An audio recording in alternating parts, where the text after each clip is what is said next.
Retro Future. Good day, ladies and gentlemen, I am Bonsart of Radio Retro Future, and today a much requested topic, that being Gaslamp Fantasy. Gaslamp Fantasy or Gaslight Fantasy, it doesn't matter. I postponed this because I don't write this genre, so I'm no expert. Thus I struggle to formulate the distinction between it and its science fiction cousin, Steampunk. However, I recently started playing Nightingale, a Gaslamp-themed survival game in which you travel through different fantasy realms until you can find your way back to the city of the titular Nightingale. Its aesthetic has various influences from the Victorian and Edwardian fashion to Art Nouveau to fantasy, and of course, steampunk. I'm not really into the survival genre in general. For survival enthusiasts, I can imagine this game to be a hard pass, as its gameplay feels like a throwback to games from the 2010s like Ark Survival Evolved.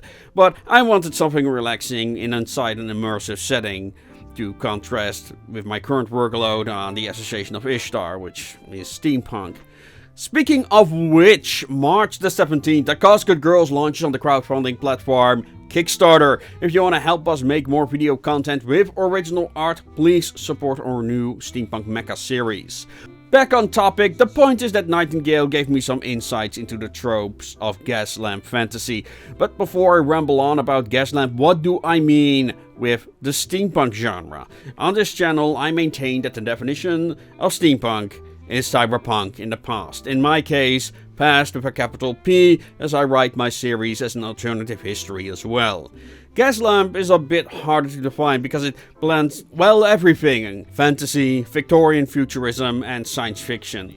And it's very apparent in Nightingale, making it a good example for today's topic. But Bonsart, doesn't steampunk do that as well?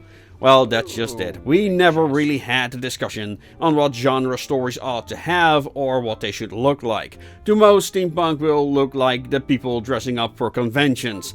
In my setting, they look like the concepts like this from our upcoming RPG. And I'll gladly go on record saying that my steampunk is superior. Change my mind. But more importantly for today's topic, what separates steampunk from other genres and what makes the aesthetic suit the themes of a genre. And that's something that I'll be doing in the next few videos, like my upcoming examination of Arcane. As I said in previous videos, genres are like a toolbox, and like any creative job, you need to bring the proper equipment. Steampunk requires a very specific set of tools because it's, well, simply a niche genre, and Gaslamp is no different. So where do the tools of steampunk and Gaslamp differ? Let's start with the similarities. Both genres have elements of alternate history. Why I say alt history and not historical, because these genres explore the larger ramifications of futuristic or magical technologies in their respective time frames. In the Association of Ishtar, our world has become more advanced through reverse engineering retrieved blueprints from alternate worlds. In Nightingale, they discovered preternatural technologies from a race called the Fae, who created portals to other dimensions called realms. In both settings, the relationship between humans and their technological environment gets explored. That said, you could argue that both steampunk and Gaslamp come in two particular flavors: historical settings and fantasy settings. Both the Association of Ishtar and Nightingale are both examples of alternate history. Examples of fantasy settings for me would be the video game Arcanum and the novel The Guns Above. Both are set in fantastical settings, but The Guns Above explore the trials and tribulations of an airship crew in a setting that is grounded, without magic. For example, the firearms in this universe have not developed past muskets and cannons yet. Thus, dirigibles can fly without getting shot down at first sight. This also allows the story to focus on the crew rather than the alternate history aspects. But it's obvious that the political situation is based on our own history. However, it does not carry the emotional baggage that using historical settings could have, allowing for more creative liberties. Arcanum, on the other hand, is a fantasy setting with magic that is industrializing. The lore not only explored how social structures get challenged, but also race relations. Magic and technology in this world don't go together either, creating conflicts between mages and the mundane. Majors, for example, literally have to ride at the back of the train because their presence might cause the boilers to explode. Although this is understandable, one cannot help but draw parallels to the real-world Jim Crow laws that made American blacks ride the back of the bus. It's probably no surprise that scientific racism is also a running theme in this world. In all 4 variations that I just discussed, the 19th century is heavily referenced. Now the audience, and unfortunately most writers, take this on face value, never wondering why this would be the case to begin with. Most associate steampunk with the aesthetic of top hats, tailcoats and bustles.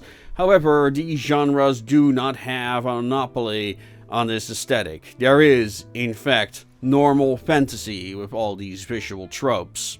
This should beg the question, why is the 19th century such an important influence for historical genres? Not only did society in this era shift from being agricultural to industrial, there was also a massive shift in demographics and literacy. There was more literature for the masses. Jack the Ripper, Sweeney Todd, and Spring Heel Jack became pop icons. Sherlock Holmes and Quatermain emerged from this new media of disposable magazines, but also Gothic literature heroes like Mary Shelley and Edgar Allan Poe arose from this environment. London, the capital of the British Empire, became the setting for many such tales. It's the same reason why Tokyo has become the most explosive substance in anime and manga.